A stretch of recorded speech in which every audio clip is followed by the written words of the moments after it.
बाळूमामा कोण होते? त्यांची भाकणूक काय? पृथ्वीचा करार संपत आला आहे. सूर्य चंद्र काही वर्षांनी एकत्र येतील. चंद्र सूर्याची टक्कर होईल. 3 दिवस जगात अंधार राहील. पृथ्वी गडप होईल. सांभाळून राहा. तारणाऱ्याला तारणार, मारणाऱ्याला मारणार, कळपातला शोधून काढणार. शिक्षा होणार. ज्याच्या अंगी भक्ती तो सुखाने खाणार. बाळूमामाचे आदमापूर प्रति पंढरपूर होईल. बाळू धनगराचा राजवाडा पाहायला जग दुनियातून लोक येतील. जगात डोंगरा एवढं पाप वाढलं आहे. दोऱ्या एवढं पुण्य शिल्लक आहे. कोल्हापूरच्या देवीला स्वप्न पडले. तिच्या डोळ्यातून रात्री पाणी येतंय. साताऱ्याच्या गादीवर फुले पडतील. सत्यानं वागा. गर्वाने वागाल तर फसाल. वारा वावटळ उदंड होतील. काळ्या खडकाच्या लाह्या होतील. विजेने मोठे नुकसान होईल. बाळूमामा यांच्या बकऱ्यांच्या कळपात मेंढीच्या पोटी मुलगा जन्माला येईल. दुनियेत नवल होईल. तरुण पिढी वाममार्गाला लागेल. रेल्वे मोटारचे मोठे अपघात होतील. नीतिमत्ता बाळगा. 5 बोटाने धर्म करा. धर्माची बाजू पुढे न्या. 3 महिन्याचे धान्य पिकेल. खरीप बहुत होईल. तांबडे रास मध्यंतरी पांढरा धान्य उदंड पिकेल. गावाची पेंडी मध्यम राहील. धान्य दारात वैरण घरात ठेवाल. धान्य महागेल. जगणं मुश्किल होईल. ज्याच्या घरी धान्य तो शहाणा होईल. तांबे लोखंड मोलाचे होईल. शेतीचा भाव वाढत जाईल. पैशाच्या जोरावर न्याय दिला जाईल. माणूस कागदाचा घोडा नाचवेल. सोन्याचा भाव तेजीतच राहील. पेट्रोल इंधन दरवाढीने जनता हैराण होईल. वैरणीचा भाव वाढत जाईल.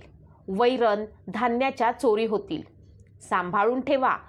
तांबडी रास मध्यम पिकेल. पांढरं धान्य मोलानं विकेल. बैलाची किंमत बकऱ्याला, बकऱ्याची किंमत कोंबड्याला येईल. बकऱ्याची किंमत लाखावर जाईल. मनुष्य जंगलात जाईल. जंगलातील पशुधन गावात येईल. वाड्या वस्त्या ओस पडतील. मेघाची वाट पाहाल. पाऊस पाऊस पाणी पाणी म्हणाल. पाण्याचा कप विकत मिळेल. नदीजोड प्रकल्प मोठ्या प्रमाणावर होतील. पाण्यासाठी मोठी आंदोलने होतील. सागरी संपत्तीचा नाश होईल. उन्हाळ्याचा पावसाळा होईल. धर्माचा पाऊस कर्माचा होईल.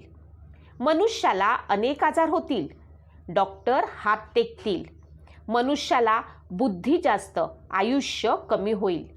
विज्ञानाची प्रगती माणसाला घातक ठरेल. विज्ञानाच्या प्रगतीमुळे मनुष्य परावलंबी होईल. आगामी काळात पृथ्वी सोडून मनुष्य वर घरावर राहायला जाईल. बाळूमामा शेषनागाचा अवतार हाय. या गावात मी निशाण रोवलंय. माझं ठाण मांडलंय. बाळूमामांचा त्रिभुवनामध्ये जय जयकार होईल. आदमापूर बाळूमामांची पवित्र भूमी हाय. पुण्यभूमी हाय. या गावाचा महिमा जगात वाढेल.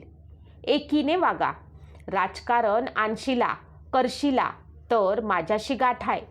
पिवळ्या भस्माचा महिमा अगाध राहील. भगवा झेंडा राज्य करेल. मिरवेल.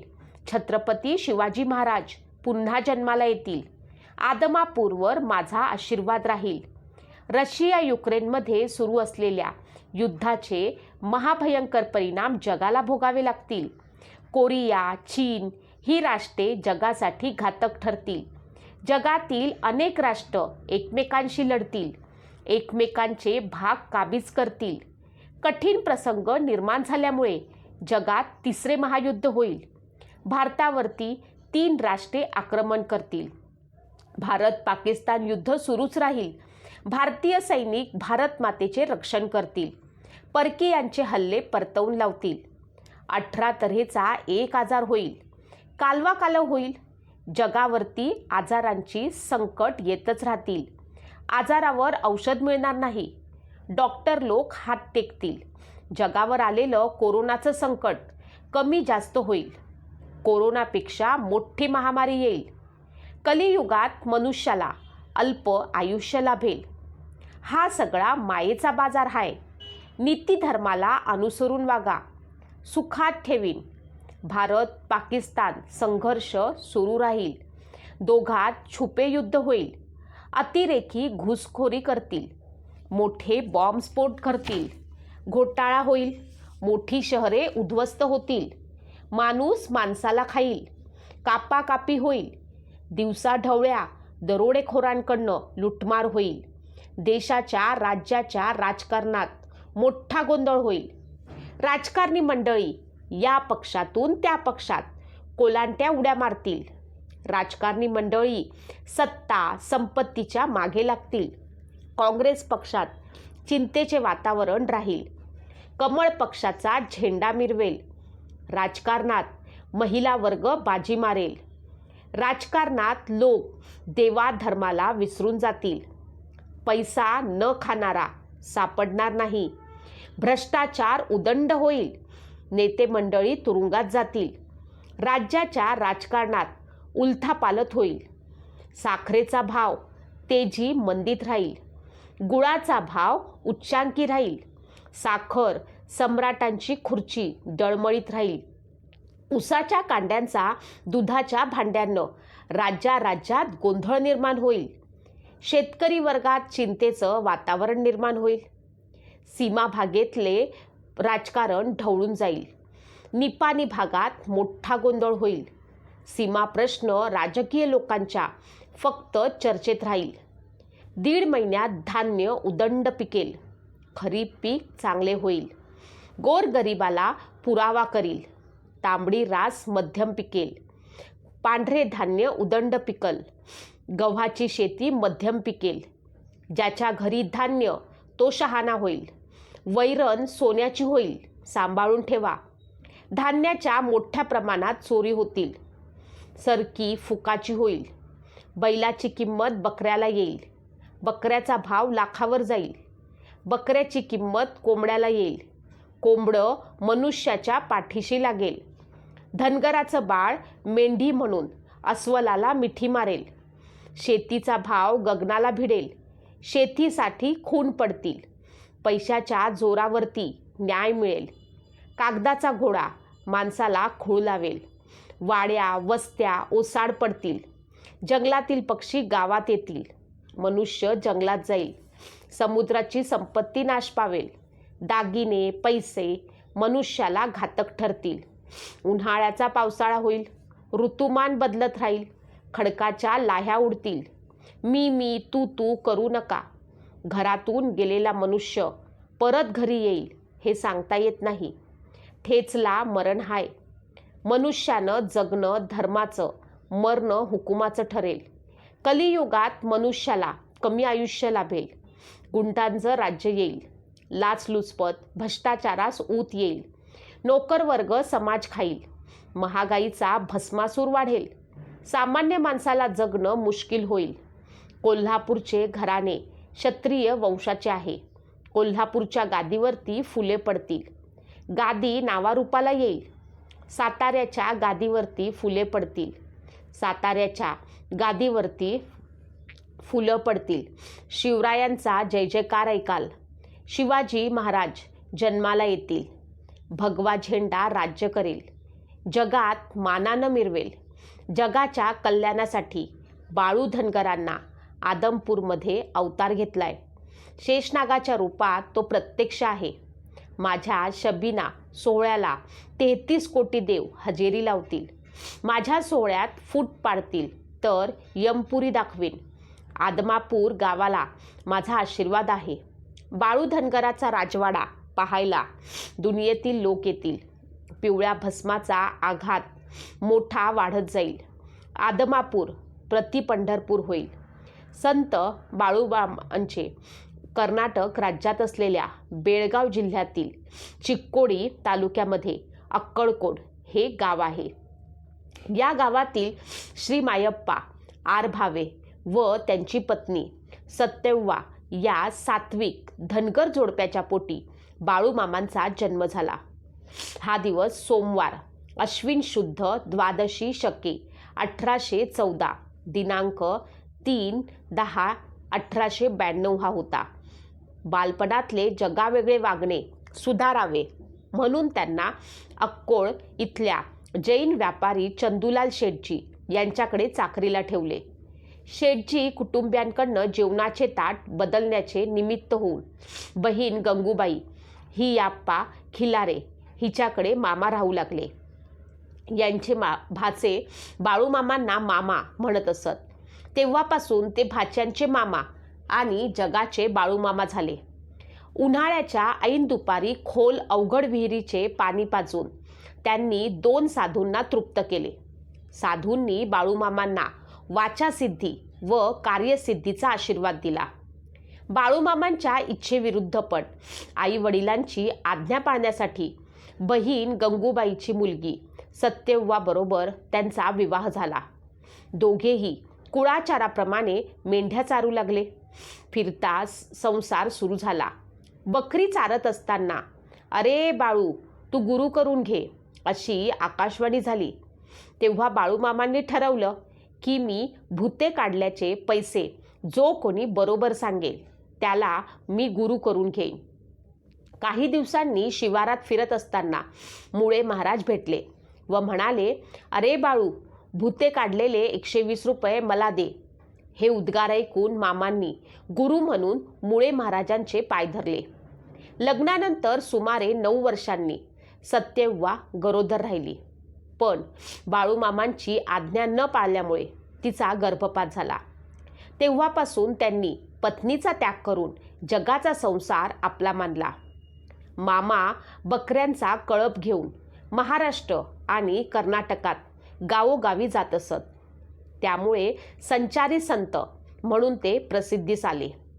कीर्ती किंवा प्रसिद्धीसाठी त्यांना हाव अपेक्षा नव्हती. भक्तांच्या भल्यासाठी, कल्याणासाठी प्रसंगानुसार त्यांनी काही चमत्कार घडवले. पंचमहाभूतावरती त्यांची सत्ता होती. कानडी व मराठी ग्रामीण बोलीभाषेत ते सर्वांना न्याय, नीती, धर्माचरणाचे उपदेश करीत असत. प्रसंगी शिव्या देत. त्यांच्या शिव्या म्हणजे आशीर्वादाच्या ओव्याच असत.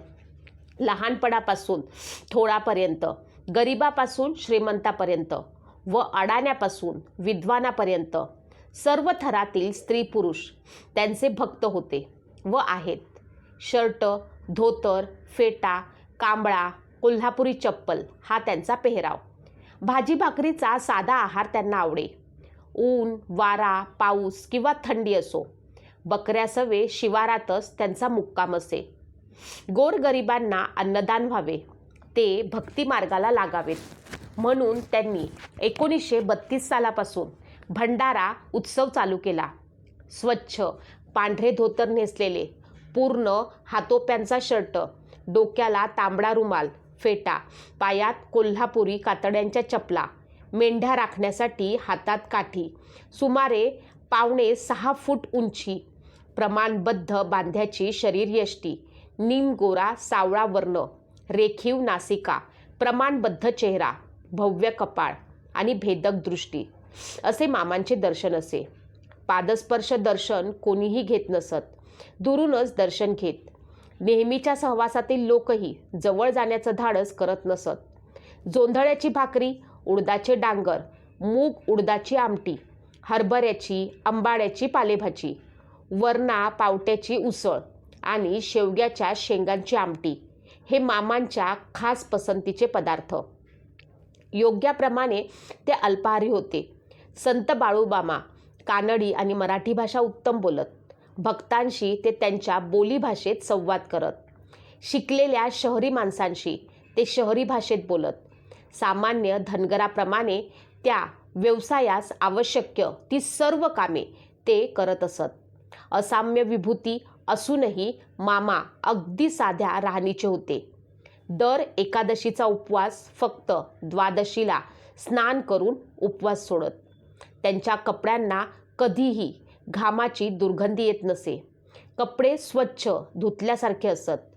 त्यांच्या चपलांना ऐन पावसाळ्यात सुद्धा चिखल लागत नसे. त्यांना भक्तिप्रेमाने चाललेले भजन फार आवडे. नाटकीपणाची त्यांना चीड असे. ढोंगी बाबा, अनाचारी वृत्ती, अंधश्रद्धा यांना त्याचा प्रखर विरोध होता. बाळूमामा क्षणात समोरील माणसाचे अंतःकरण जाणत. त्यांना सर्व योगसिद्धी अवगत होत्या. त्यांची वाचासिद्धी होती. ते त्रिकालज्ञानी होते. त्यांना धन, मान आणि संसार सुखे माती समान वाटत. ऐन तारुण्यात मामांची आज्ञा न पाळल्यामुळे पत्नी सत्य वा रिंगण तोडे, सवेची गर्भही पडे. मामांचा वंश खुडे, स्त्री हट्टापायी.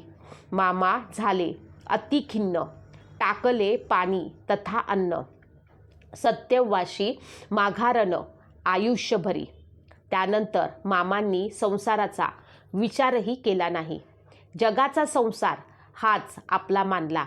आपल्या घराण्याचा धनगरी पेशा सांभाळून मी आणि माझे अंतरंगातून झाडून संन्याशासारखे तुकोबा व नाथांसारखे राहिले. मामांजवळ आपला व परका हा भेद नव्हता. सर्वांना मामा आपलेच आई बाप वाटत.